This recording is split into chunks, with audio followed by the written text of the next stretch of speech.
What's going on, guys? It's NYPrepper here. In this video I want to just show you some footage from eastern Montana, specifically southeastern Montana, northeastern Wyoming, and western South Dakota.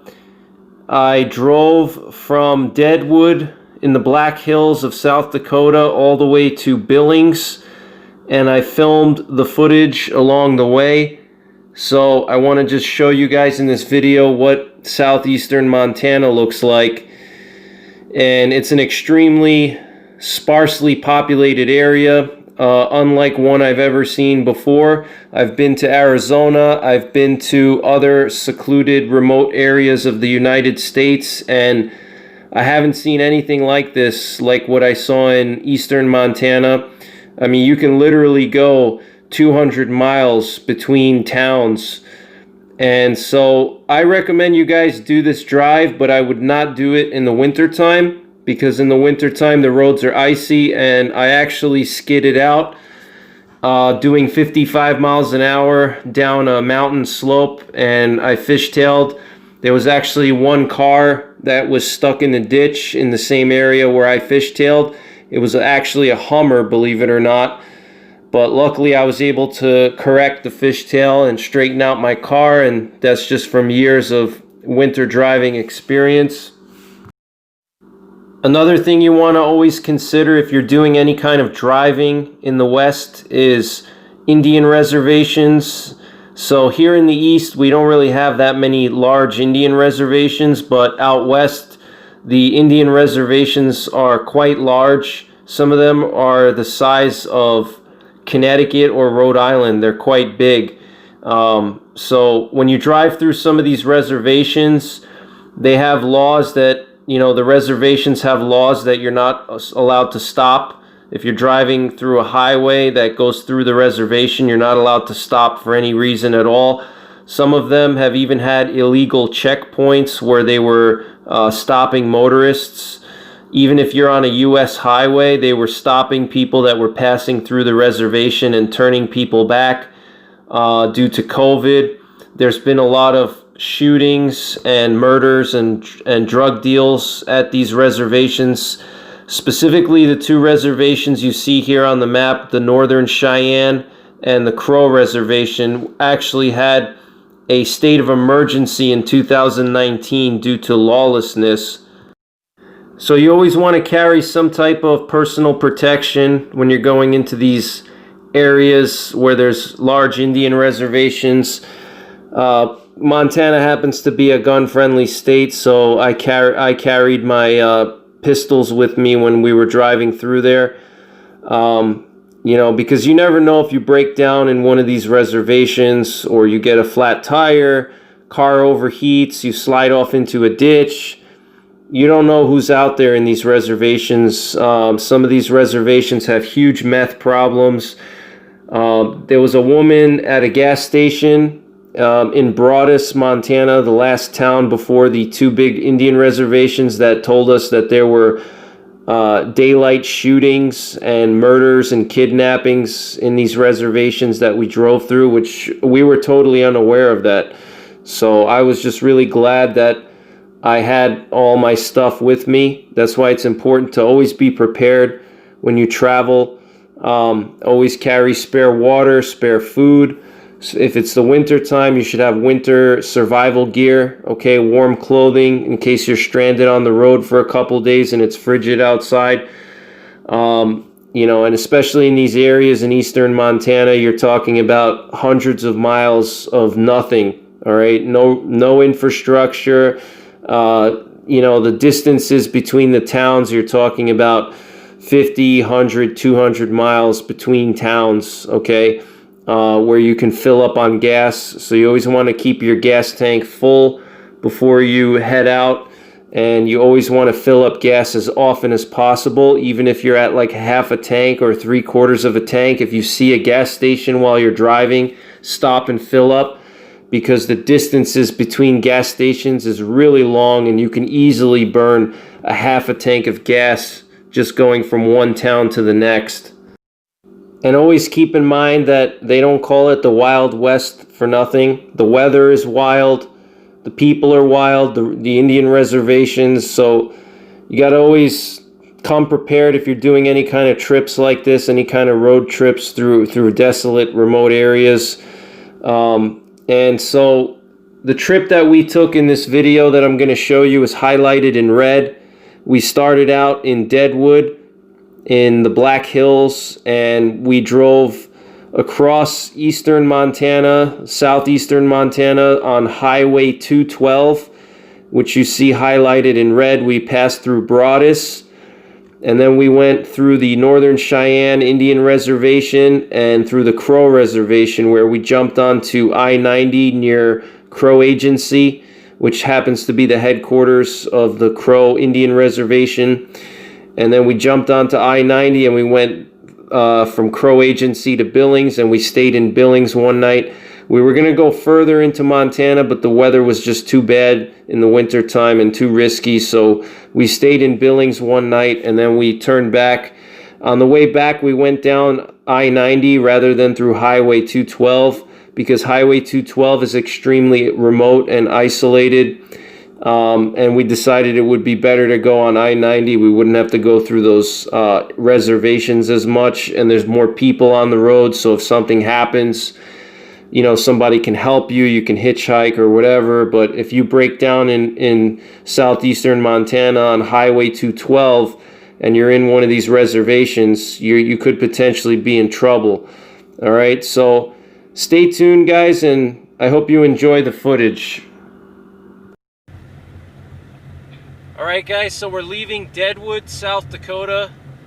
We spent 2 nights in Deadwood and we spent 1 night in Rapid City. And we're heading towards Montana now. Just want to show you guys more of the northern Black Hills scenery. Look at the sandstone on the right side here, and these beautiful ponderosa pines that are dusted with snow. It's beautiful. The Black Hills are really nice when there's a little snow on them. They have this very scenic look to them. Look at all these sandstone cliffs here. The terrain in the Black Hills is really steep. There's a lot of these steep ravines and areas like that where it's really, really steep. But, you know, they're really mountains. They're not really hills. You know, they're really mountains, but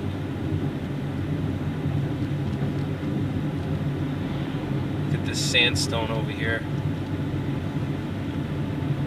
We're going on 85 north. We're heading towards Spearfish, South Dakota, and we're going to get on the highway now, Route 90. And we're going to head right for Montana.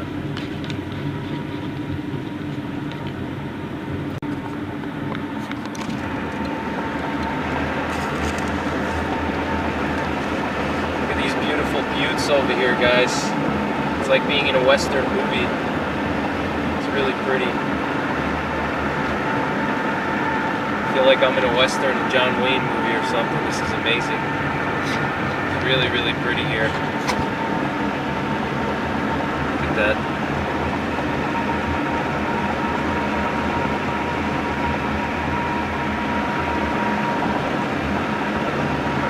But just imagine 100 years ago, probably huge herds of bison roaming around here on these buttes.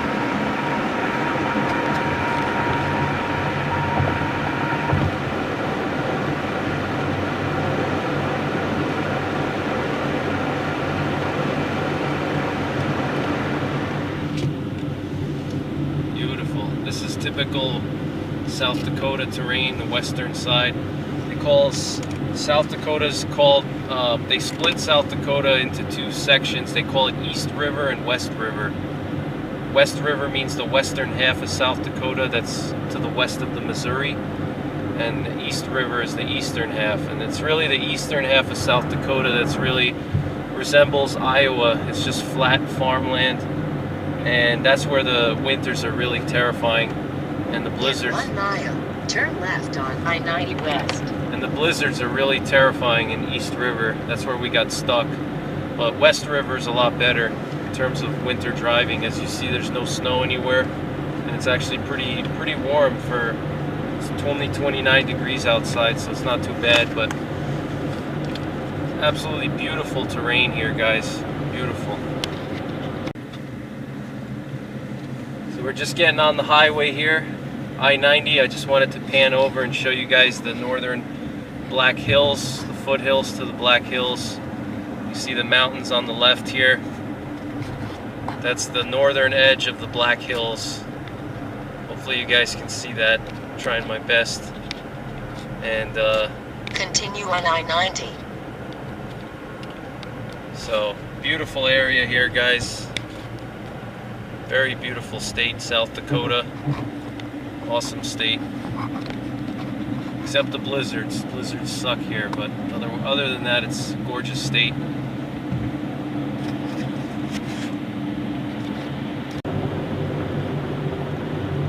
Alright guys, we're on Route 212 heading into Montana. We're on the extreme western edge of South Dakota, close to the Montana border. We're probably just a couple miles from the Montana border, but I wanted to just show you guys some of the prairies here. We just saw a bunch of bald eagles sitting on the side of the road, like 5 or 10 bald eagles just hanging out together. But look at these beautiful prairies here. I feel like I'm in a western movie, you know, with these prairies everywhere and these buttes. This is just some beautiful terrain here. You definitely have to see this terrain once in your life. It's so different from the east, you know, from where I live in New York. It's all tree cover, you know, deciduous trees. And to see this like flat open prairie is just, it's so breathtaking actually. You know, I've never seen anything like this before. The scenery is just breathtaking. You definitely have to go and check it out at least once in your life. It's beautiful out here, guys. So I just wanted to show you some of these prairies out here, and I'll keep you posted as we get close to the border with Montana, so stay tuned. Alright guys, we're on the side of the road here on Route 212 going into Montana, and there's a bunch of pronghorn antelopes sitting here not too far from the road, probably only maybe 100 yards. Just hanging out in the grass. Look at those pronghorn.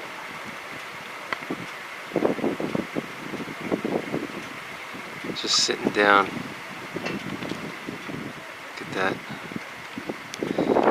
I'll show you guys how close they are. Literally right off the side of the road here.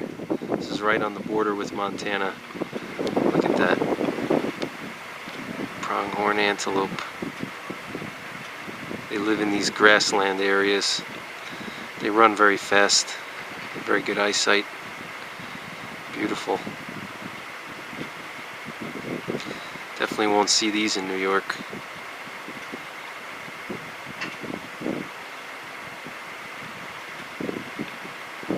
It's my first time seeing them, guys. Never seen a pronghorn, either in a zoo or in nature. They're just so peacefully just chilling out here. So just wanted to show you guys that. A lot of wildlife here out west. Definitely worth coming here.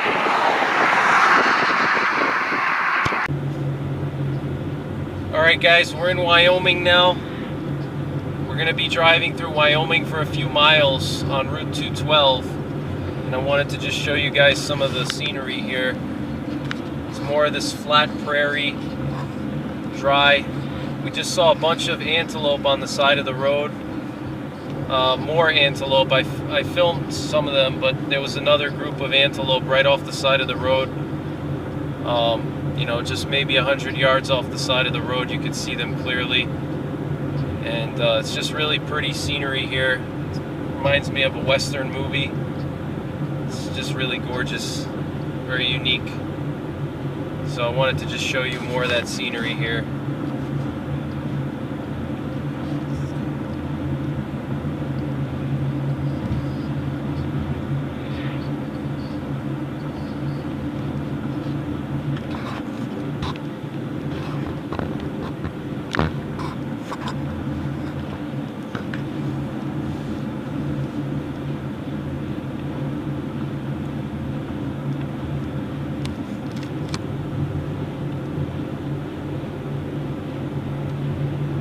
speed limit here on 212 is around 70.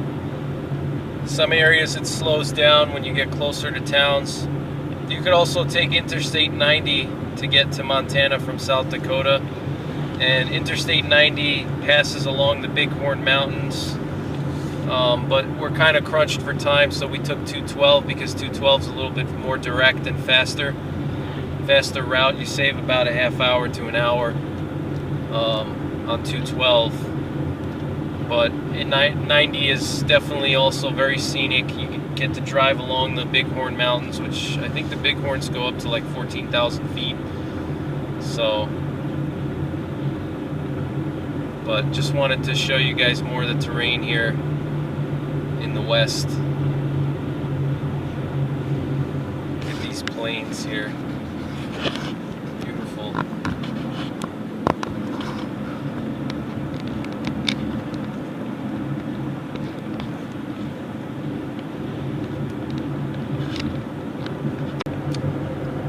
Here's some more of the Wyoming scenery here. Eastern Wyoming, northeastern Wyoming. Look at these big prairies, grasslands everywhere.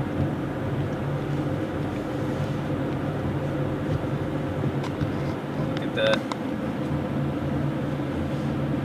That's why they call the West, or they call Montana Big Sky Country, but the West is known for the beautiful skies because it's so wide open and flat. Look at that beautiful blue sky.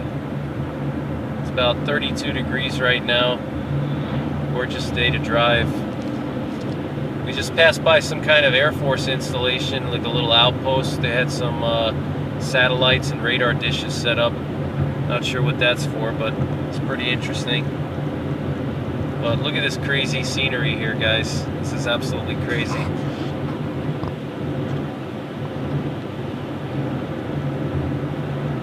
Just wanted to show you guys that.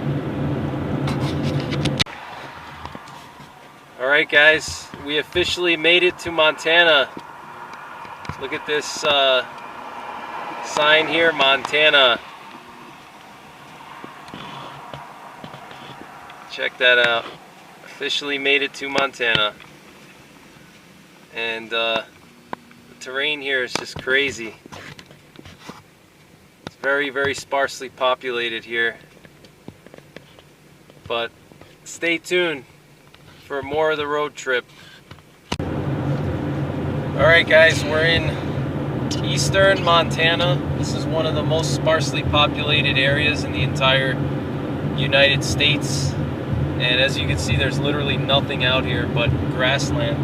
There's actually some pronghorns over here on the left. I can't pan the camera around, I wish I could, but some pronghorns over here. But as you can see, it's just a total wasteland out here. There's nothing here. Just grasslands. Literally nothing here, no towns. You really gotta always drive on a full tank. You know, before you get out to this area, you want to enter this area on a full tank because there's not that many towns here where you can fill up your gas. So you want to enter this area with a full tank. But just want to show you guys the sparse terrain here, eastern Montana. Literally nothing out here. It's kind of like the desert almost. Reminds me of Arizona or Nevada. Extremely sparsely populated, just like any typical western state. You know, you always have to anticipate, you know, sparse areas like this and be ready for them. You know, in the winter time, you definitely want to have winter clothing. So if you get stranded and it's cold outside, or there's a blizzard and you have to pull over, and or you slide off into a ditch and you're in the middle of nowhere like here, you always want to have a winter survival kit. You know, obviously you want some food and calories to keep you warm, because eating will actually keep you warm. I always carry a spare sleeping bag and wool blanket, and then I carry all my winter gear, you know, boots, wool socks, heavy coat, wool sweater, gloves, hat. You know, you need to bring all that if you're driving here in the winter. because if you get stranded, you're screwed. You know, no one's coming. Say a command. And if you're coming in the summertime, you definitely want to carry some extra water and maybe even a little extra coolant in case you overheat your car, because you're, you know, out in the sun here. It gets really hot, so you could also overheat in the summer. So you definitely want to bring a lot of water with you in the summer. And you know, you probably want to keep your AC usage minimal, because you could overheat your car if you use your AC too much. And you want to take frequent stops in the summer so you can let your car cool down. But just wanted to show you the sparse terrain here in eastern Montana. This is just totally crazy. I've never seen anything like this before, except maybe in Arizona and the Grand Canyon area, where I went there when I was a kid. But I mean, this is just totally different. This is crazy. So stay tuned, guys, and I'll show you more scenery throughout Montana as we head to our final destination. Look at more of this eastern Montana wasteland. It's kind of a harsh word to describe it, but it really is. I mean, there's nothing out here. There's no homes, nothing. It's just prairie everywhere and some ranches and buttes. Pretty much it. If you don't know what a butte is just like those little humps that come up out of the ground. Down there's a butte down there. They're caused by volcanic activity. When the magma bursts up through the crust, but it doesn't actually erupt, and then it just cools down and it creates like a little hump. But you're driving through this area, like I said, full tank of gas, survival kit that's appropriate for the season. I mean, this is just some really sparsely populated land. You definitely want to bring water with you. I always carry minimum 5 gallons of water anytime I go on a long trip like this. And if you have more people in your car, like for me, it's just me and my fiance right now. So 5 gallons is good for a few days for us. But if you have a family and you got kids, you definitely want like maybe 10 gallons of water with you, because you know, if you break down somewhere like this, it's going to be a while before you get help. You know, you always want to have spare water. But, I mean, this is just totally isolated. I've never seen anything like this before in the East. This is just really, really sparse. I mean, there's just nothing out here. This is just crazy terrain.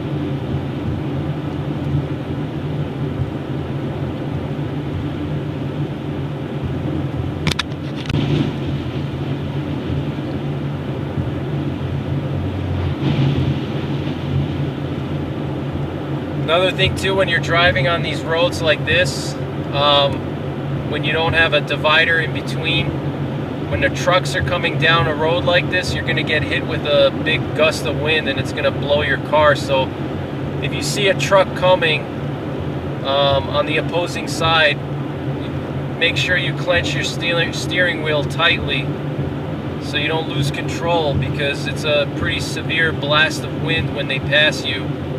Because on this highway the speed limit is 70 and a lot of these truckers go 80 or maybe even 90. They're speeding to get their loads dropped off. And so here's a truck coming right now, and I'll see if you guys can feel the gust of wind. That one wasn't so bad, but some of these other trucks, you just really got to clench your wheel tight if you're on a road like this on Route 212, so you don't get, you know, blown off the side of the road, because you know, you have a truck that's huge and it's going 70, 80 miles an hour. It generates a big gust of wind that can jolt you. So, you know, be ready for that.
Alright guys, we're getting close to Billings now. We're driving through the Crow Indian Reservation, and we just had an interesting chat with one of the attendants at a gas station nearby, and it was the last town before the Indian Reservation here, and she was telling us not to stop anywhere when you pass through these Indian reservations, because she said that there's been a lot of shootings over here, and there's a lot of crime. So she said when you drive through these Indian reservations, specifically the Crow Indian reservations, she said not to stop. And so she said to just keep going until we hit I-90, so that's what we're doing right now. You know, we're probably about 40 miles from I-90, so that we're trying to get over there as quickly as possible.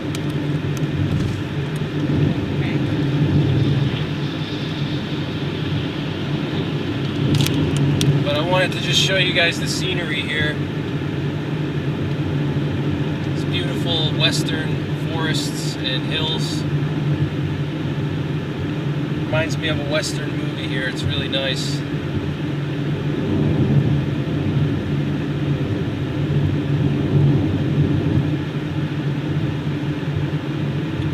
And a lot of these Indian reservations, they have their own police and stuff like that too. So they have their own police and everything.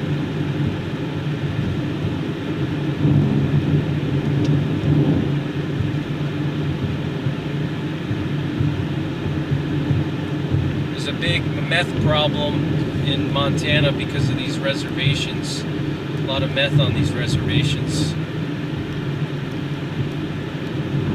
Not just on the reservations, obviously, but a lot of the meth problems are in the reservations. A lot of drugs and crime there for some reason. I don't know why. Probably due to poverty. But, I mean, the scenery here is really nice, though.